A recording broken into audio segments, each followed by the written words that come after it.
ঠাকুর বৈষ্ণব পদ অবনীর সুসম্পদ। শুনো ভাই, হইয়া এক মন, আশ্রয় লইয়া ভজে, তারে কৃষ্ট নাহি তজে, আর সব মরে অকারণ।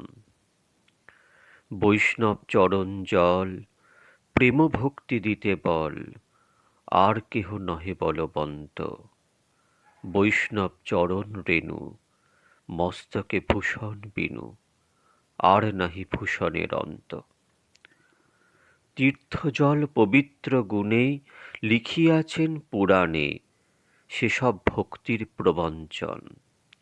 বৈষ্ণবের পাদদক সম নহে এই সব, যাতে হয় বাঞ্ছিত পূরণ। বৈষ্ণব সঙ্গেতে মন আনন্দিত অনুক্ষণ, সদা হয় কৃষ্ণ পরসঙ্গ।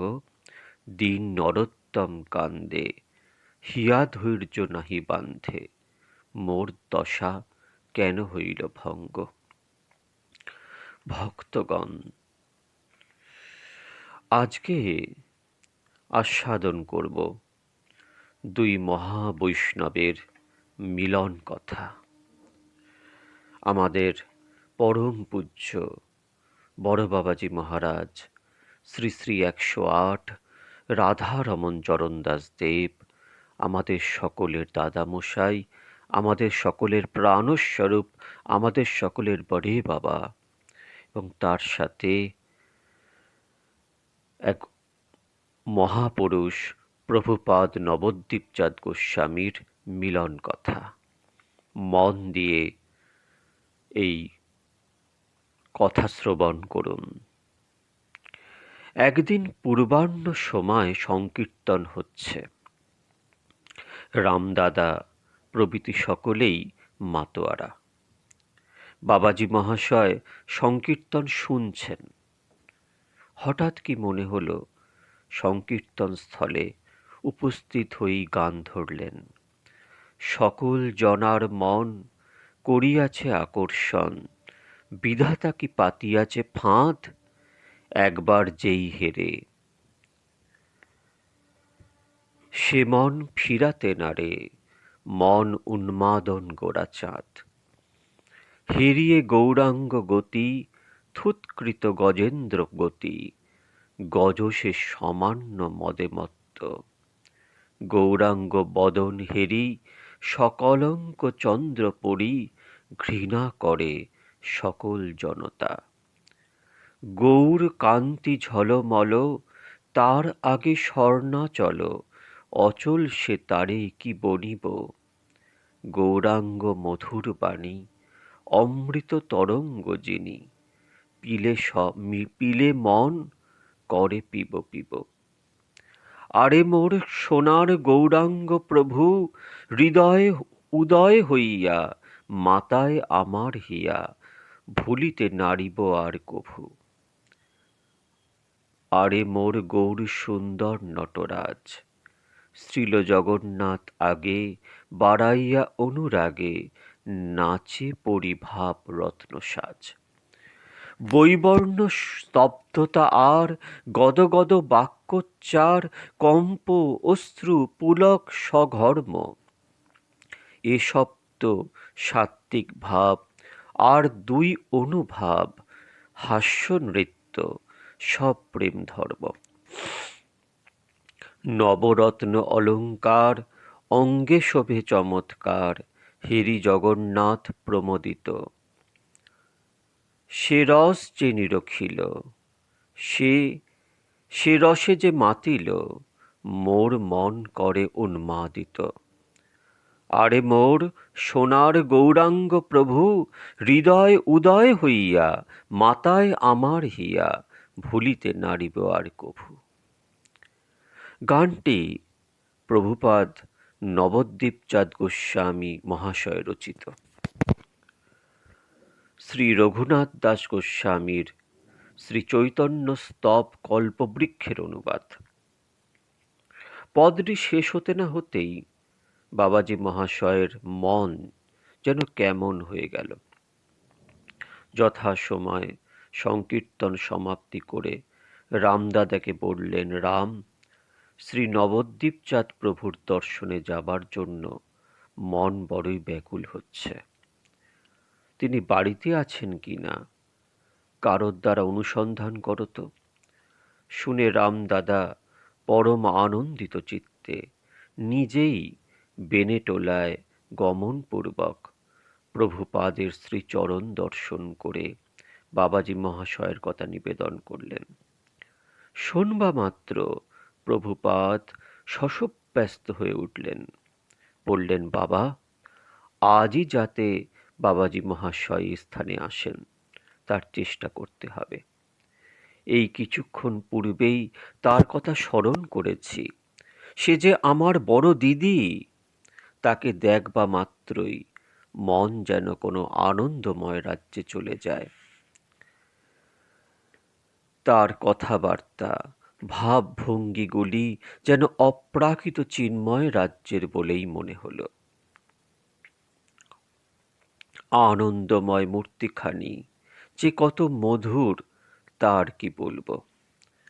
একদিন শ্রীধাম নবদ্বীপে নগর কীর্তনকালে আমি তাকে দেখেছিলাম। সেই দিন হতেই যেন আমার সঙ্গে তার কোনো সম্বন্ধ আছে বলে মনে ধারণা করেছি। যাই হোক, আজ তাকে আনা চাই ইত্যাদি নানারূপ নিজ মহত্বের পরিচায়ক বাক্য দ্বারা আগ্রহ অতিশয় প্রকাশ করতে লাগলেন। প্রভুপাদের আদেশ অনুক্রমে রামদাদা বাবাজী মহাশয়ের নিকট এসে যথাযথ সকল বৃত্তান্ত বললেন। ইনিও প্রভুপাদের দর্শনের জন্য যোগেন বাবুকে ব্যবস্থা করতে নির্দেশ করলেন। তিনি 3খানা গাড়ি আনলেন। সন্ধ্যার একটু পূর্বেই শ্রীকৃষ্ণ চৈতন্য প্রভু নিত্যানন্দ, শ্রী অদ্বৈত গদাধর শ্রীবাস আদি গৌর ভক্তবৃন্দ এই নাম করতে করতে গাড়িতে উঠে রওনা হলেন। যথাসময়ে গাড়ি এসে বেনেটোলায় সোনার গৌরাঙ্গের বাড়ির দরজায় পৌঁছালো। এর নাম করতে করতে উপরতলায় মহাপ্রভুর সম্মুখে গিয়ে উর্দণ্ড নৃত্য আরম্ভ হলো। এদিকে একজন গিয়ে প্রভুপাদকে সংবাদ দিলে তিনি মহাপ্রভুর সম্মুখস্থ অঙ্গনের অপর পার্শ্বের ঘর হতে গৌর আমার সর্বস্ব ধন, গৌর মূলাধার, প্রাণ গৌর আমার প্রাণপতি গৌর আমার গলার হার গগনভেদী ধ্বনিতে এই গানটি গাইতে গাইতে এসে উপস্থিত হলেন। অতি অপূর্ব সম্মেলন, অপূর্ব ভাব, অপূর্ব আনন্দ। দর্শন পেয়েই প্রেম ও গড় ভাবে যেমন বাবাজী মহাশয় দণ্ডবৎ করতে গেলেন, অমনি প্রভুপাদ তাকে উঠিয়ে আলিঙ্গন করলেন। উভয়ের সেই বিশাল দেহ দুখানি অশ্রু, কম্প, পুলক আদি সাত্ত্বিক ভূষণে বিভূষিত হয়ে গেল। উভয়ই নীরব, উভয় কি যেন কি বলতে ইচ্ছা করছেন, কিন্তু প্রেমে কণ্ঠরোধ হয়ে গেল। ক্রমে আনন্দের মাত্রা যেন দ্বিগুণতর বৃদ্ধি পেতে লাগল। ক্ষণকাল পরে প্রভুপাদ প্রেম গদগদ কণ্ঠে বললেন, তুমি যে আমার দিদি, আজ কয়েকদিন হতেই তোমার জন্য মন বড় খারাপ হচ্ছে। মহাপ্রভু আজ মিলিয়ে দিলেন। বড় বাবাজী মশায় বললেন, আজ্ঞে, আমি যে আপনার দাসী। প্রভু বললেন, তুমি তো দাসী, আমিও দাসী। তুমি শ্রী রতি মঞ্জরীর দাসী, আমি অনঙ্গ মঞ্জরীর দাসী, সুতরাং তুমি আমার বড় নও কি? নিত্যলীলায় অনঙ্গ মঞ্জরীর থেকে বড় রতি মঞ্জরী। তাই রতি মঞ্জরীর দাসী যদি হয় আমাদের বড় বাবাজী মহারাজ, তাহলে প্রভুপাদ নবদ্বীপচাঁদ গোস্বামী হলেন নিত্যলীলায় অনঙ্গ মঞ্জরীর দাসী। বাবা বললেন, আজ্ঞে, আমি তো জানি আপনি সাক্ষাৎ অনঙ্গ মঞ্জরী। প্রভু বললেন, ভাই, সাক্ষাৎ অপেক্ষা দাসীর অধিকার ও আনন্দ অনেক বেশি। সুতরাং আমার সেই অধিকার দূর করে কি লাভ হবে? স্বয়ং যারা আছেন তারাই থাকুন, আমরা সকলেই তার কিঙ্করী। তোমার সঙ্গে দেখা হবার পূর্ব হতেই আমি তোমাকে আমার বড় দিদি বলে জানি। বাবাজি মশায়ের মুখে আর কোনো কথা বেরোলো না, কেবল দুটি চোখের জলে গণ্ডস্থল ভেসে যেতে লাগল। প্রভুপাদ বাম হস্তখানি বাবাজি মহাশয়ের স্কন্ধদেশে স্থাপন করে বিভোর হয়ে গান শুরু করলেন। নবদ্বীপ নাগরী আগরি গোরা রসে, কহিতে গৌরাঙ্গ কথা প্রেম জলে ভাসে। ভাব ভরে ভাবনী পুলক ভরে ভোরা, শ্রবণে নয়নে মনে গোরা গোরা গোরা। গোরা রূপ গুণ অবতংশ পরে কানে, দিবানিশি গোরা বিনে অন্য নাহি জানে। গোরচনা নিবিড় করিয়ে মাখে গায়, যতন করিয়ে গোরার নাম লিখে তায়। প্রেমাবেশে প্রেম জল ঝরে দু নয়নে, তাহে অভিঞ্চিতে গোরার রাঙ্গা দু চরণে। গোরচনা হরিদ্রার পুতলি করিয়া, পূজয় চক্ষের জলে প্রেম ফুল দিয়া। পীড়িতি নৈবেদ্য তাহে বচন তাম্বুল, পরিচর্যা করে ভাব সময় অনুকূল। অঙ্গকান্তি প্রদীপে করয়ে আরত্রিকে, কঙ্কণ শবদ ঘণ্টা আনন্দ অধিকে। অন্ধ গন্ধ ধূপ ধোঁয়া বহে অনুরাগে, পূজা করি দরস পরশ রসে মাগে। দিনে দিনে অনুরাগ বাড়িতে লাগিল, লোচন বলে এতদিনে জ্ঞানশীল গেল। প্রভুপাদ আগে আগে গাইছেন, আর সকলে তার দোহার কি করছেন। অপূর্ব প্রেমাবেশ। বাবাজি মহাশয় এবং প্রভুপাদ উভয় চরণে চরণ রেখে মহাপ্রভুর সম্মুখস্থ লম্বা বারান্দায় এপাশ হতে অপর পাশ পর্যন্ত সুমধুর নৃত্য করছে। অতি মনোহর দৃশ্য। নৃত্যকালে মনে হচ্ছে যেন উভয় মহাপুরুষের সেই বিশাল দেহ দুটি কলের পুতুলের ন্যায় শূন্যে তুলে নৃত্য করছে, বা কেহ সূত্রধর হয়ে সূত্রধারা অতি দ্রুত গতি নৃত্য করছে। ওই ভাবে আবার যখন ভ্রমণ করছে, তখন ঠিক যেন আলাত চক্রের ন্যায় পরস্পর পরস্পরকে চিনবার সাধ্য হচ্ছে না। উভয় বহুক্ষণ নৃত্য করে ললিতা দাসী, রাধা বিনোদিনী দাসী, কুসুম মঞ্জরী দাসী প্রভৃতি সখীগণের উপর নাচবার আদেশ দিলেন। রামদাদা কীর্তন করলেন। রাত অনুমান 10টা পর্যন্ত এইরূপ পরম আনন্দে কেটে গেল। সকলের অনিচ্ছা সত্ত্বেও সেবার অনুরোধে অগত্যা কীর্তন সমাপ্তি করতে হল। প্রভুপাদের স্বাভাবিক নিয়ম, কেউ অগ্রে তাকে প্রণাম করতে পারে না, চরণধূলি তো প্রায় কাউকে দেন না। আজ প্রেমের বন্যায় বিধির বন্ধন টুটে গেল। সখীগণ নৃত্য সমাপন করে প্রভুপাদের চরণ ধরে দণ্ডবৎ করল। প্রথম একটু আপত্তি করলে বাবাজি মশাই বললেন, আজ্ঞে এরা যে আপনার, ওদের মাথায় চরণ দিয়ে কৃপা করুন। ওদের উপাসনা এবং উদ্যম সফল হোক। প্রভু একটু মৃদু হেসে সখীগণকে বললেন, হ্যাঁ রে, একদিন আমিও তোদের ন্যায় ঘাগরি কাচুরি পরে নৃত্য করতাম। আমাকে দেখে তোরা এত লজ্জা করিস কেন? আজ আমার সম্মুখে বসে প্রসাদ পেতে হবে। বলে সকলের মস্তকে হস্ত অর্পণ পূর্বক আশীর্বাদ করলেন। রামদাদাকে ডেকে জিজ্ঞাসা করলেন, তোমার নাম কি? রামদাদা করজোড়ে বললেন, আজ্ঞে আমার নাম রামদাস। প্রভুপাদ প্রেমাদ্র হৃদয়ে রামদাদাকে আলিঙ্গন করে বললেন, আজ হতে তোমার নাম হলো নিত্যানন্দ রামদাস। শুনে বাবাজি মহাশয় জয় নিত্যানন্দ রাম বলে হুঙ্কার করে উঠলেন। প্রভুর আদেশে সকলে মহাপ্রসাদ পেলেন। যথার্থই সখী কয়েকজনকে প্রভু নিজ সম্মুখে বসিয়ে মহাপ্রসাদ পাওয়ালেন। তাদের উপরে প্রভুপাদের অহৈতুকী কৃপা দর্শনে সকলেই বিস্মিতভাবে তাদের সৌভাগ্যের প্রশংসা করতে লাগলেন। প্রভুপাদ অতিশয় যত্ন আগ্রহের সঙ্গে বাবাজি মহাশয় এবং অন্যান্য সকলকে বারবার মহাপ্রসাদ দেওয়ায় স্নেহ আতিশয্যে সকলকে পরিতৃপ্ত করতে লাগলেন। যথাসময়ে মহাপ্রসাদ পাওয়া শেষ হলে আচমনাদি করে প্রভুপাদের শ্রীচরণে দণ্ডবৎ প্রণাম করে নাম করতে করতে বাসায় প্রত্যার্পণ করলেন। দিনের পর দিন যায়।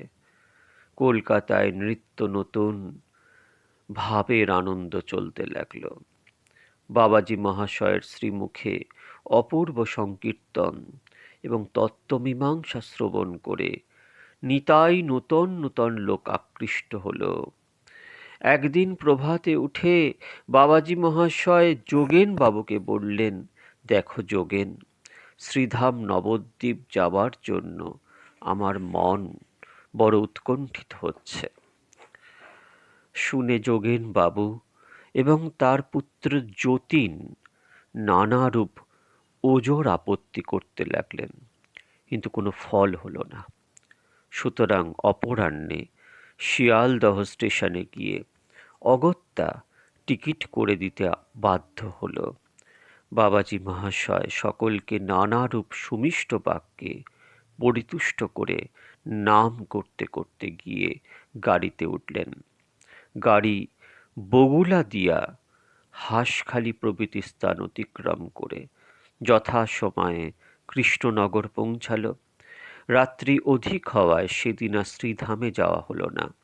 পরের দিন পূর্বাহ্নে এসে শ্রীধাম নবদ্বীপ উপস্থিত হলেন।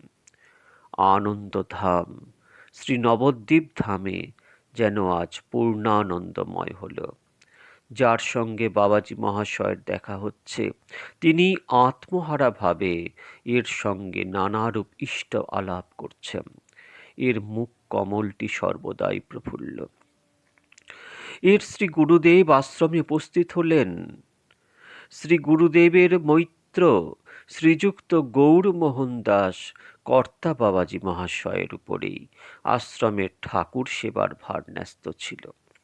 মহাত্মা কর্তা বাবাজি মহাশয়ের সঙ্গে বাবাজি মহাশয়ের পিতা পুত্র সম্বন্ধ। উভয় প্রায় সর্বদাই লীলা কথা আলোচনায় সময় অতিবাহিত করতে লাগলেন। বাইরের দরজার দুপাশে দুইখানি টিনের ঘরের সকলের থাকা হয়। প্রভাতে রামদাদা অন্যান্য সঙ্গীগণকে সঙ্গে নিয়ে প্রভাতে কীর্তন করতে লাগলেন। প্রথম প্রথম 2-4 দিন খোলাভাবেই সংকীর্তন হল। ক্রমে লোক সংখ্যা অতিরিক্ত হওয়ার নানারূপ অসুবিধা বোধ করায় বাবাজি মহাশয় ঘরের দরজা বন্ধ করে সংকীর্তন করতে আদেশ করলেন। সেইরূপভাবেই সংকীর্তন চলতে লাগল। একদিন নবদ্বীপের নিকটবর্তী মহৎপুর গ্রাম নিবাসী শ্রীযুক্ত পঞ্চানন সান্যাল নামক জনৈক ব্রাহ্মণ যুবক বড়াল ঘাটের রাস্তা দিয়ে যাচ্ছিলেন। হঠাৎ সংকীর্তন ধ্বনি শুনতে পেয়ে ঘরের মধ্যে প্রবেশ করলেন। সান্যাল মহাশয় বৈঠকি গান বাজনায় বিশেষ পারদর্শী। প্রায় সর্বদার তরে তিনি যাত্রা দলে থাকেন। নবদ্বীপে মাতুল বাড়ি বেড়াইতে এসছেন। সান্যাল মহাশয় ঘরের মধ্যে প্রবেশ করে খোল বাজাতে আরম্ভ করলেন। সান্যাল মহাশয় বৈষ্ণব ধর্মের প্রতি যে বিশেষ শ্রদ্ধাবান তা নয়, তবে গান বাজনা হিসাবে যেমন কীর্তনাদি করতে হয় তাই করে থাকেন। আজও সেইভাবেই এসছিলেন, কিন্তু রামদাদার মুখে মন প্রাণ মাতানো সংকীর্তন শুনে যেন কেমন একরকম হয়ে গেলেন। খোল বাজাচ্ছেন আর অঝোরে কাঁদছেন। অনুমান 9:30 সংকীর্তন সমাপ্ত হল। কীর্তন সমাপ্তির পর রামদাদা এবং সান্যাল মহাশয় বাবাজী মহাশয়ের নিকট এলেন। ইনি সান্যাল মহাশয়কে দেখবা মাত্র অতিশয় প্রীতি ভরে আলিঙ্গন করলে তিনি তখন বাবাজী মহাশয়ের চরণ ধরে কাঁদতে লাগলেন। ইনি নানারূপ মিষ্ট বাক্যে তাকে আশ্বস্ত করলেন। সান্যাল মহাশয় মনে করেছিলেন যে একবার বাবাজী মহাশয়কে দর্শন করে চলে যাবেন, কিন্তু তার হলো না। সৎসঙ্গ প্রভাবে হৃদয়ের কপাট আজ খুলে গেল। এর দর্শন পাওয়া মাত্র বিভোর হয়ে গেলেন। সুতরাং মন প্রাণ সমস্ত চুরি হয়ে গেল।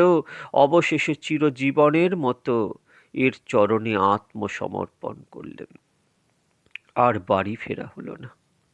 সান্যাল মহাশয়ের বিশেষ আরতি দেখে অবকাশ মতো বাবাজী মহাশয় তাকে মন্ত্র প্রদান করলেন।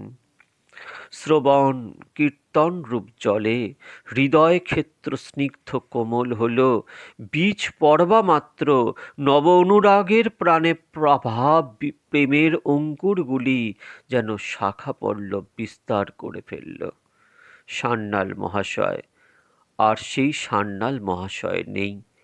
তিনি এখন দৈন্যের প্রতিমূর্তি, গুরু পদ একনিষ্ঠ পরম ভক্ত, সর্বদা বাবাজী মহাশয়ের আজ্ঞা অনুবর্তী হয়ে রামদাদার সঙ্গে কীর্তন আনন্দে কাল যাপন করতে লাগলেন। ভক্তগণ, এই হলো আমাদের বড় বাবাজী মহাশয়ের সঙ্গে প্রভুপাদ নবদ্বীপ চাঁদ গোস্বামীর দর্শন এবং সান্যাল মহাশয়ের উদ্ধার লীলা। আজ এটুকুই। আমাদের পরম পূজ্য বড় বাবাজী মহাশয়ের জীবনী অগাধ সমুদ্রের ন্যায়। কোটি সমুদ্র গম্ভীর, তার লীলার পার পাওয়া সম্ভব নয়। আমার মতন ক্ষুদ্র জীবের পক্ষে তো নয়ই। যতটুকু সম্ভব গুরু কৃপায়, বড় বাবাজির কৃপায় যতটুকু বলার সামর্থ্য পাচ্ছি বলছি, শ্রবণ করছি এবং শোনাচ্ছি। বারবার শুনবেন, ভালো লাগবে। শ্রী শ্রী নিত্যানন্দ রাম, শ্রী শ্রী গৌর গুণধাম।